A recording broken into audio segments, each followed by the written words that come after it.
Who really controls a company? The owners or the managers? What happens if managers in a company start pursuing their own interest rather than working on interests of the stakeholders? This brings us towards the most important concepts in corporate governance, that is agency theory. Today, as professionals, as business owners, as the startup founders, you will be understanding what is agency theory and how you can use it to ensure the proper corporate governance in your company. Thanks to Jens and Mackling for this giving us this wonderful agency theory that has helped the companies to maintain the relationship between principal and the agent, and it also helped the companies to reduce the conflicts in the organizations. So who is the principal? Principal is owner or the shareholder. It delegates the decision making authority and expect agents to act in their best interest. Who is the agent? Agent are the managers or the executives. They make the decisions on behalf of the principal and may pursue personal goals over owner interest. Core problem in the agency conflict. Core problem is that the separation of ownership and the control. Managers may not maximize shareholders' wealth. Information asymmetry exists. Managers somehow can focus on their own interest. They might focus more on hiring more people, or maybe increasing their salaries, or maybe buying the things on high cost. So because manager is in the control, he can have own interest. This is the core problem of the agency theory.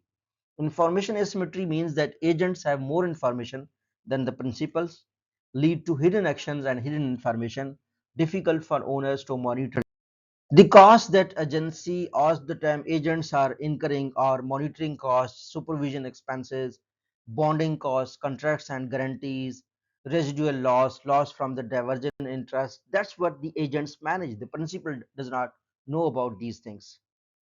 There can be few moral hazards in the agency theory. When the agent takes the excessive risk, agent principal bears consequences. So the risk is on the agent. He all the time implies, if the even when the company fails, employees can go somewhere else, agents can go somewhere else. Common in corporate governance failures is the moral hazard. Adverse selection. Agent misrepresent abilities. In most of the cases, it can also happen in the conflicts we saw, that they say I can manage this, but they actually cannot manage. Principal cannot perfectly evaluate the agent, occurs before contract formation. This is called adverse selection. Solution to the agency problem. Four solutions come in this process. First is performance based compensation. Obviously companies are doing this. They give some basic salary and the rest is based on the compensation. They sometimes they also make the agents their the shareholders so that they pursue their interests. Stock options for the managers, yes, this is one option because it's their own interest, then they work hard. Corporate governance mechanism, this is a way, and board over dependence is also some kind of a solution to the agency problem. Incentive alignment. Align the managerial rewards with the shareholders' wealth. If the shareholders are getting money, the managers must also get the money. Bonus tied to the performance metrics and long-term equity incentive can also be given to the agents to ensure that they are protecting the interest of the owner. Corporate governance and agency theory are board of directors monitor management, audit committees improve transparency, and disclosure reduces the information asymmetry. Agency theory versus stakeholder theory. So our lecture 43 was about the stakeholder theory. By now you must be aware what is stakeholder theory.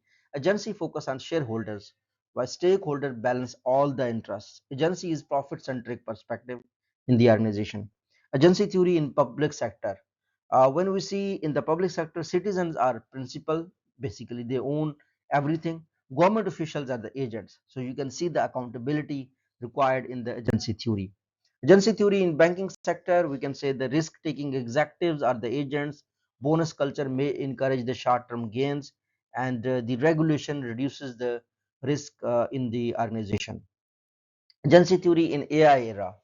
In AI era, we can see AI monitoring systems are reducing the asymmetry, algorithmic governance increase the transparency, data analytics can help us manage the performance of the managers and then manage rest of the things accordingly.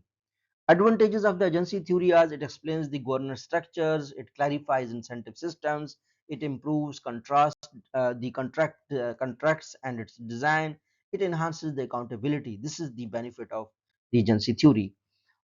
Some people, some professionals also criticize the agency theory that its overemphasis is on self-interest, it ignores trust and ethics, it is too financially focused, and it gives the limited perspective. Real world case is Enron. Managers manipulated financial reports, failure in monitoring system, and high agency control over the principal. Managerial implication: if you are a manager and watching this, you must design effective monitoring system, transparent, ethical, align compensation with the long-term goals, improve transparency, and strengthen the governance structure in your organization. Students must be able to define the principal agent relationship. They must be able to explain the agency cost. They must be able to discuss the moral hazard and risk selection, link the corporate governance with the agency theory. So if you understood this agency theory, tell us in the comment section that can complete alignment be can it ever be achieved between the principal and the agent, that the owner interest is protected by the managers, how it can happen. Secondly, does AI eliminate the agency problem? In my perspective, definitely it is going to help, because AI help us monitor, share reports, and then definitely it will increase the perspective. Is agency theory too pessimistic? I mean, basically its foundation uh, is on the trust, that maybe the principal is not trusting the agent, agent is not trusting the the principal. But definitely these are common things, that the investor has less control, but he is the main person who invested all his saving, and the manager is managing it. Just in case of the failure, the owner might lose everything, and the manager can switch his job. So this is sort of the pessimistic side, because it manages the trust. Common mistake people make is the confusing the agency with the leadership theory, ignoring the monitoring mechanism, and overlooking the information asymmetry. And what we got from this lecture, if we concluded that agency theory explains ownership control conflict, agency costs arise from the misalignment, governance reduces the conflict, AI enhances the monitoring in 2026. Smaller companies often have the agency problems. Often we see people crying that I gave him the money, no, he owns the business, and the person misused my money by quoting the cost in other way. This is the reason, because they do not apply the agency theory. The larger companies all the time protect the shareholder. There is proper reporting mechanism in the stocks, in the shareholder system. This is the reason that the owners of the bigger companies mostly stay the owners. In the smaller sector, because there is no agency concept, this concept is extremely important. Share it with the people who own small businesses, and let me know if you know more details about it, so that we make it a practical level lecture. Or also another lecture I will make, advanced lecture on the agency theory, how it can be implemented. Thank you. See you in the next lecture.